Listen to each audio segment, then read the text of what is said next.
இப்போது நம்ம சிறப்பு விருந்தினர் வந்திருக்கிறாங்க.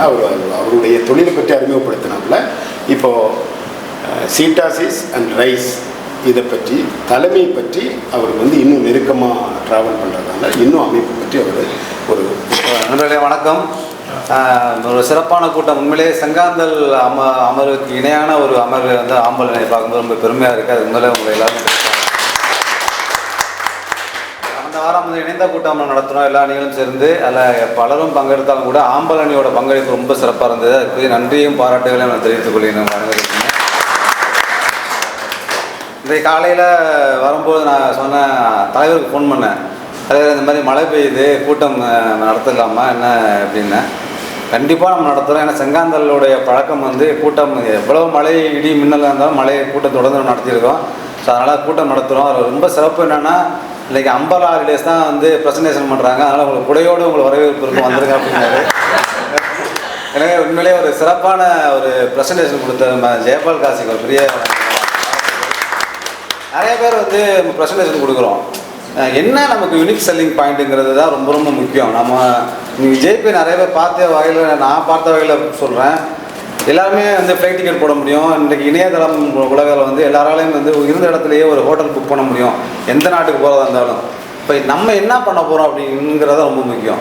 நான் டாவோஸ் மாநாட்டுக்கு முன்னாடி ஜேபி ஒரு பிச் பண்ண விதங்கள் எல்லாமே ரொம்ப ரொம்ப அருமையாக பிச் பண்ணார். உங்களை கூட்டிகிட்டு போகிறேன் டூரு, ஆனால் அங்கே என்னென்னலாம் உங்களால் பண்ண முடியும், லோக்கல் என்ன செய்ய முடியும்லாம் காட்டினாரு. அவர் பேச்சோடு நின்றுவார்னு பார்த்தேன். நான் அங்கே போயிருந்த பொழுது கூட இந்த ஃபோட்டோஸ்லாம் பார்த்தா நாங்கள் புளியோதரை சாப்பிட்டுருக்கோம் அப்படின்னா ஒரு ஃபோட்டோலாம் போட்டு தான் நினைக்கிறேன் நான். ஸோ நம்ம புளியோதரையோட பெருசாக நம்ம நினைக்க மாட்டோம். ஆனால் ஐரோப்பிய நாடுகளில் பயணம் செய்வர்களுக்கு தெரியும், தொடர்ந்து எத்தனை நாளுக்கு பீஸாவையும் பர்கரையும் நம்ம சாப்பிட்டுட்டே இருக்க முடியும் இல்லையா. ஒரு சலிப்பு வந்துடும். தோழான ஒரு சினிமா கூட இருந்துச்சு. அதில் கூட அந்த கதாநாயகன் சொல்லுவார், நாகார்ஜுனா பாரிஸ் போய்ட்டு வந்தோன்னு சொல்லுவார், எனக்கு ஒரு மிளகு ரசம் வச்சு கூட அப்படின்னு சொல்லுவார் வந்தவன அந்த வேலைக்கார பெண்மணியிடம்.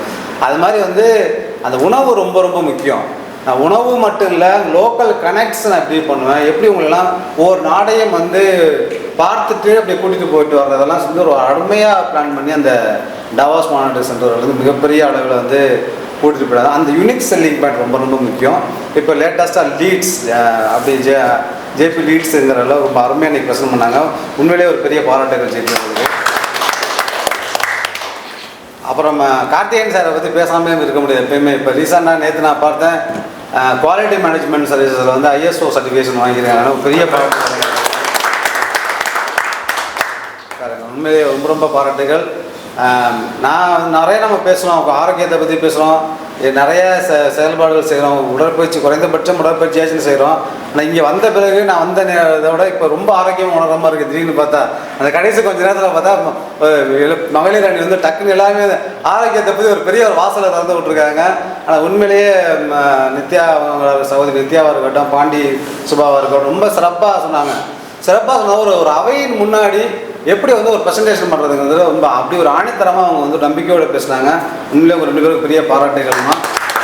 மதுரவாயல் டாக்ஸ் நிறையா நான் பார்க்குறேன். நம்ம பெருமன்றத்தை பற்றி நீங்கள் அடிக்கடி போடுறீங்க. உண்மையிலேயே அது ரொம்ப பெருமைக்குரிய விஷயம். நம்மை பற்றி நாம் சொல்லாமல் யார் சொல்வது அப்படிங்கிற மாதிரி நம்ம தான் நம்மளை ப்ரொமோட் பண்ணிக்கணும். நம்ம அமைப்பை அந்த மதுரவாயல் டாக்ல சிறப்பாக ப்ரொமோட் பண்ணுறாங்க. நீங்கள் கூட யோகா பற்றி அருமையாக சொன்னீங்க. சர்டிஃபிகேஷன்ஸ் யோகா பண்ணுறதுலாம் ரொம்ப ரொம்ப அழகான விஷயம். ரொம்ப பாராட்டுகள் உங்களுக்குமே. அதனால் இப்போ பெருமன்றம் பல்வேறு ஆளுமைகள் கொண்டு தான் பெருமன்றம். நம்ம லீடர்ஸ்லாம் சொல்கிறோம், நான் அடிக்கடி சொல்கிறது தான், வேலை செய்பவர்களுக்கு தான் அந்த பொறுப்புகள் அப்படிங்கிற மாதிரி தான் தலைவர்கள் தவிர மற்ற அனைவருமே தலைவர்கள் தான். நிறைய பேரும் சொல்லிகிட்டே போக முடியும். நம்ம சாமி கூட சொன்னார், 15 வினாடிகள் அந்த அறிமுகத்தை முடித்தாங்க. அப்புறம் என்ன சொல்கிறது அப்படின்னு அதிகமாக பேசுங்கன்னு சொல்லும் பொழுது 2 தொழில்முறைகளை புதுசாக தொழில்முறைகளை உருவாக்கிட்டே வரேன்னு சொல்கிறாங்க. கோடிகளில் வணிகம் செய்யக்கூடிய தொழில்முறைகள் உருவாக்குறதுல அவ்வளோ எளிதல்ல. அதை நான் தொடர்ந்து செய்கிறேன் அப்படிங்கிறது சாமி சொல்லிட்டே இருக்காங்க. உண்மையிலேயே பெரிய பாராட்டுகள் சாமியாக இருக்குது. பிரேட்டனை பற்றி தான் சொல்ல வேணாம், நிறைய பேசியிருக்கோம். மூத்த உறுப்பினர் அவர் பெரிய அளவில் ஃப்ரான்சைஸி அதை பற்றியெல்லாம் நிறையா சொன்னாங்க. நம்ம பார்த்திப செல்வன் கூட இப்போ ரீசெண்ட் டைமில் ஒரு பெரிய அளவு கோடி ரொம்ப அமைதியாக இருப்பார். ஆனால் எப்படி ஒரு கனெக்ட் கொடுக்குறாரு பாருங்க. அமெரிக்காவில் ஒரு கோடிகளை வணிகம் செய்யக்கூடிய ஒரு வாய்ப்பை இந்த அவையில் கொடுக்குறாங்கன்னா, இந்த அவை மட்டுமே பல கோடிகளை இன்றைய அமர்வில் பல கோடி வணிகத்தை உறுதி செய்கிறது என்றால் அதுதான் இந்த பெருமன்றத்தின் வெற்றி, இந்த ஆம்பல் அணியின் வெற்றி. உண்மையிலே இந்த ஆம்பல் அணியை மிக மிக சிறப்பாக செயல்படுத்தி வரும் தலைவர் சகாயராஜ் அவர்கள் ரொம்ப பாராட்டுறேன். என்னோட ஒரே ஒரு விஷயம் தான், ஏற்கனவே சொன்னது தான். நம்ம இந்த சைனீஸ் மூங்கில் ட்ரீ பற்றி நிறையா நம்ம பேசியிருக்கோம், நிறைய கேள்விப்பட்டிருக்கோம். அது ஒன்றுமே இல்லை. அது அந்த மூங்கில் ட்ரீ வந்து நம்ம ஒரு சின்ன சின்ன செடிகள் வைத்தா ஒரு வாரத்தில் முளைச்சிரும், 10 நாளில் முளைக்கும், 15 நாளில் முளைச்சிரும், அப்படியே வளர்ந்து வரதான்னு பார்ப்போம். அந்த மூங்கில் மரம் வந்து என்ன செய்தால் வளரவே வளராதான். ஆனால் அது வளராமல் போயிரு அப்படிங்கிறதுக்காக அந்த விவசாயி வந்து அதை எதையுமே செய்யாமல் விட்டுற முடியாது அப்படி சொல்கிறாங்க. தொடர்ந்து அந்த நிலத்திற்கு வந்து நீர் பாய்ச்சி இந்த பாத்தி கட்டி என்னென்ன பராமரிப்பு செய்யணுமோ எல்லாத்தையும் தொடர்ந்து செஞ்சுட்டே வரணுமா. எவ்வளோ நாள் செய்யணும்? 5 வருடங்கள். 1 வருஷம் 2 வருஷம் இல்லை. யோசிச்சு பாருங்கள், நம்ம ஒரு விவசாயம் பண்ணுறோம், ஒரு வருஷம் அந்த நிலத்தில் எதுவுமே வரலன்னா எவ்வளோ வெறுப்பார்கள் இல்லையா? அப்போ 5 வருடங்கள் தொடர்ந்து அந்த நிலத்தை வந்து பண்படுத்தினால்தான் அந்த 5 வருடங்கள் எடுத்து லேசாக ஒரு துளிர் வருமா. அதற்கு பிறகு பார்த்தால் 6 வாரத்தில் 90 அடி வளரக்கூடிய அளவுக்கு அந்த மூங்கில் மரம் ரொம்ப வேகமாக வந்து வளர்ந்துடும். அப்போ அந்த விஞ்ஞானிகள்லாம் ஆராய்ச்சி பண்ணி பார்த்துருக்காங்க, எப்படி இது என்ன சாத்தியம், என்ன நடந்திருக்கு இவ்வளோ நாள் அப்படின்னு பார்த்தா, இந்த 90 அடி உயரத்தை தாங்கக்கூடிய அந்த மரத்தை தாங்குவதற்கான அந்த அடித்தளம் இருக்குல்ல, அந்த அடித்தளத்தை தான் 5 வருடங்கள் பூமிக்கு உள்ளே வந்து அந்த மரம் வந்து உருவாக்கிட்டே இருந்துச்சான். இப்போ ஏன் இதை வந்து அடிக்கடி நம்ம சொல்கிறோம் அப்படின்னா, இந்த பெருமன்றத்தில் வருவதற்கு வரும்போது ஒரு சிலருக்கு வந்து உடனே வணிகம் கிடைக்கும். நீங்கள் சொன்ன மாதிரி அதிர்ஷ்டசாலி வரும்போதே அப்படின்னு சொன்னாங்க அண்ணன். அப்போ அதிர்ஷ்டசாலியாக சில பேர் வரும்போதே வர முடியும், சில பேருக்கு உடனே அந்த வணிகம் கிடைக்கும், சில பேருக்கு ரொம்ப தாமதமாகக்கூடிய வாய்ப்புகள் இருக்கும். ஆனால் இப்போ பவானி ராஜேந்திரனில் வந்து ராஜேந்திரன் வந்து அழகாக அன்றைக்கி பேசும்போது சொன்னாங்க, இன்றைக்கி வந்து ஒரு லிஸ்ட்டு வச்சு படித்தாங்க நன்றி பதிவு. அந்த மாதிரி வந்து நன்றி பதிவு வந்து நம்ம ஒரு லிஸ்ட்டு போட்டு சொல்கிற அளவுக்கு வந்து எல்லாருக்கும் அந்த வணிகம் இங்கே ஏற்படும். அது நம்ம நிறைய செங்காந்தலில் பார்த்துருக்கோம், பெருமன்றத்தில் பார்த்துருக்கோம். வரும்போது 1 வருடங்கள் சரி 2 வருடங்கள் கூட வணிகம் இல்லாமல் இருந்தவர்களாக இருந்திருக்காங்க. அதுக்கு நிறைய காரணங்கள் இருக்கும். நம்ம வந்து அவங்க நெட்வொர்க் பண்ணலை, இல்லை அவங்களுக்கு வணிகம் வரலை அப்படின்லாம் நிறைய காரணங்கள் இருக்கும். ஆனால் அதை தாண்டி அவர்கள் மேல் நம்பிக்கை ஏற்பட்டு அந்த வணிகத்தை புரிந்து கொண்ட பிறகு அந்த வணிகம் வேகமாக அவர்கள் வணிகம் வரும். அப்போ நீங்கள் டெய்லி வாரம் வரும்பொழுது அந்த நன்றி பதிவு வந்து அழகாக எழுதி வச்சு சொல்லக்கூடிய அளவுக்கு வணிகம் பெரிய அளவில் வரும். அதனால் அந்த நம்பிக்கையோடு அவங்க பயணம் செய்யணும். அதுதான் நான் சொல்கிறேன். மீண்டும் இந்த அவை வந்து ரொம்ப ஒரு அடர்த்தியான அவையாக இந்த கூட்டம் நடந்தது ரொம்ப ரொம்ப மகிழ்ச்சி.